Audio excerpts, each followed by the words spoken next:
श्री दत्तात्रय द्वादश नाम स्तोत्र या स्तोत्राच्या नित्य श्रवण करण्याने आणि पठन करण्याने विद्यार्थ्यांना ज्ञान प्राप्ती होते. ज्ञान प्राप्तीमध्ये जे अडथळे आहेत ते दूर होतात. आजारी व्यक्तींना रोगापासून मुक्ती मिळते. संतान प्राप्तीची इच्छा असणाऱ्या व्यक्तींना संतान प्राप्ती होते. तसेच ज्या व्यक्तींना धन प्राप्तीची इच्छा आहे त्या व्यक्तींनी रोज या स्तोत्राचे पठण आणि श्रवण करावे. सुख प्राप्ती या स्तोत्राने निश्चित मिळते. पापी लोकांना या स्तोत्राच्या श्रवण करण्याने पाप रहित होतात आणि प्रत्येक कार्यामध्ये व्यक्तीला या स्तोत्राच्या श्रवणाने आणि पठनाने नेहमी यश मिळते. हे स्तोत्र पुढील प्रमाणे आहे.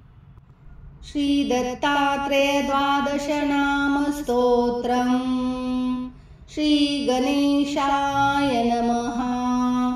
अस्य श्री दत्तात्रेय द्वादश नाम स्तोत्र मंत्रस्य परमहंस ऋषिः श्री दत्तात्रेय परमात्मा देवता अनुष्टुप छन्दः सकल कामना सिद्ध्यर्थे जपे विनियोगः.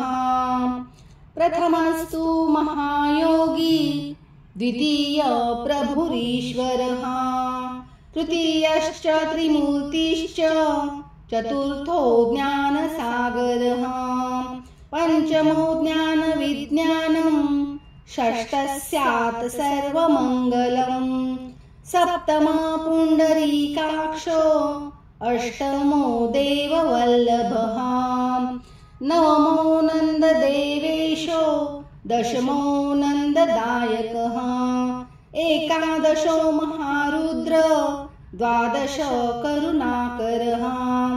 एतानि द्वादश नामानि दत्तात्रेय महात्मनः. मन्त्रराजेति विख्यातम् दत्तात्रेय हरपराः. क्षयोपस्मार कुष्ठादि तापज्वर निवारणम्. राजद्वारे पथे घोरे संग्रामेषु जलान्तरे गिरे ग्रहान्तरे रण्ये व्याघ्रचोर भयादिषु आवर्तने सहस्रेषु लभन्ते वाञ्छितं फलम्. त्रिकालं यः पठे नित्यं मोक्षसिद्धिमवाप्नुयात्.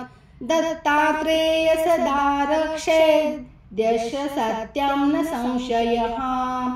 विद्यार्थी लभते विद्यां रोगी रोगात् प्रमुच्यते.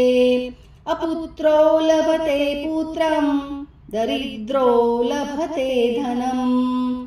अभार्यो लभते भार्या सुखार्थी लभते सुखम्. मुच्यते सर्वपापेभ्यो सर्वत्र विजयी भवेत्.